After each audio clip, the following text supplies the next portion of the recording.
kind of what am I watching exactly? Welcome back to Mode Theory, my media analysis platform. It's been 3 weeks since I have said that.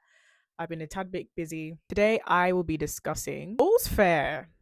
And as usual, I'm quite excited to do a review on this because I wasn't sure if I should wait till the highly anticipated season 2 or if I should just do a review even though it came out in November 2025. But you know what? I was flicking through my Disney Plus account and I was like, oh yeah, I watched that. Honestly, I thoroughly loved the show. I just had some slight qualms and it sounded like the qualms that I had with it other people had them too. If you didn't know, All's Fair came out and premiered November 2025. It feels so long ago, like literally we're coming up to a year already. November 2025 was created by Ryan Murphy and had very big names starring in it. So created by Ryan Murphy, then you have Kim Kardashian as Allura, Naomi Watts as Liberty, Niecy Nash as Emerald Green, Sarah Paulson as Carrington, and even Tayana Taylor as Milan. And how could I forget the legendary Glenn Close as Dina? Amazing lineup.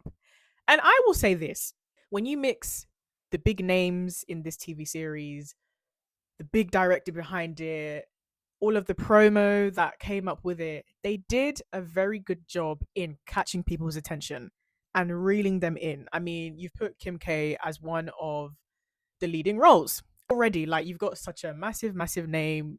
Sarah Paulson, best believe anything Sarah Paulson is in, I am watching. I think she's a phenomenal actress. But yeah, very big names, very flashy promo.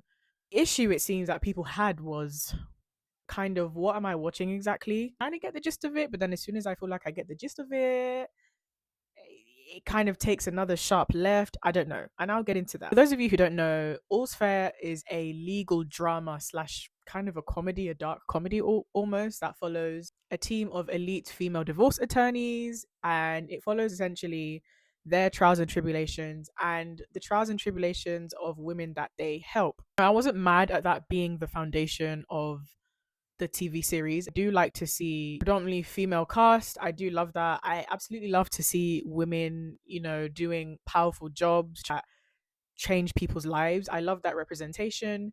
And I also love to see women on screen looking good. And that's one thing they ate up. I felt like at every second of the TV series, everyone just looked amazing.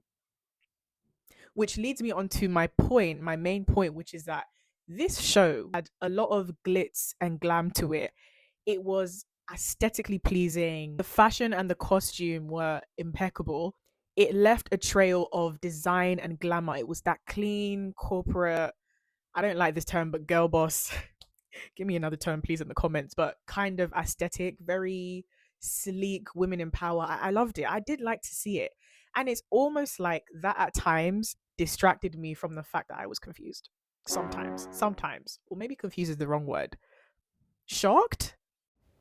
I found the word I was looking for, disorientated. I was very disorientated. I'm not against TV series following multiple storylines. And as you know, if you watch a lot of TV series or movies, we know that that's not something out of the blue. That's something done quite often, right? You have a TV series that follows multiple storylines. That's why I love The White Lotus. But you have to do it in a way in which it doesn't feel like I can't breathe between the storylines. That was just my one qualm against it.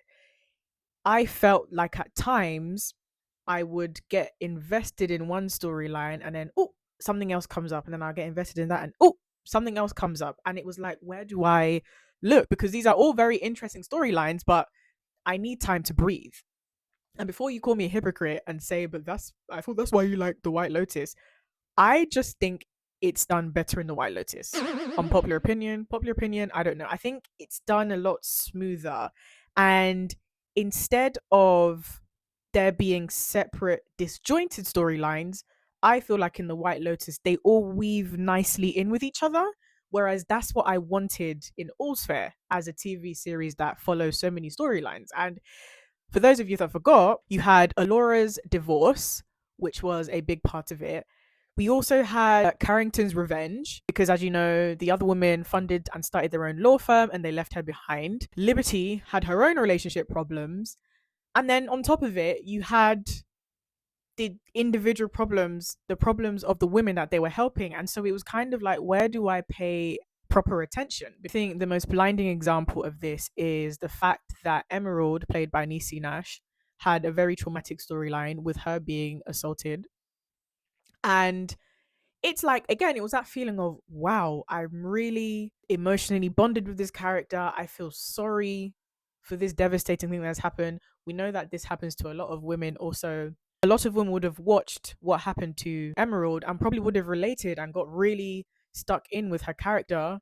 And then boom, the next episode we was just somewhere else. And I think that's where the show just fell short a bit. You would get emotionally invested with these characters and then you were whizzed away into like five different storylines. They weaved between each other a bit, but just not enough, in my opinion. And then when I think about it, if there is a season two, where the hell are you even going to pick up on? Do y'all even remember what you did in season one? Like, it's I can't possibly remember every single storyline. I want to touch back briefly on the aesthetics of the film. We all know Ryan Murphy is an amazing, an immaculate writer, producer, director. He does it all, and he does it all very well. And what I appreciate about Ryan Murphy is he knows how to create a world in which you want to look at.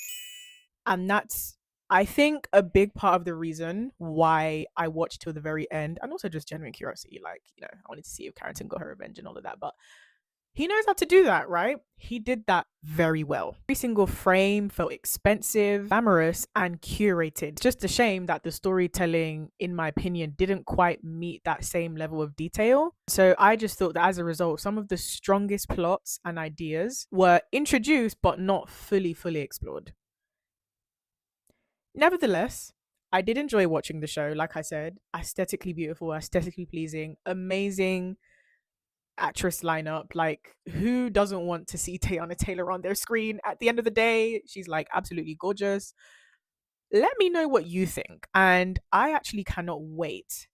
If they do a season two, to talk about season two, I will be tuning in if they're planning on doing it. I have heard rumors of it. Please let me know what you think. And also, don't forget to like, subscribe. Feel free to check out my blog. And I shall see you guys next time.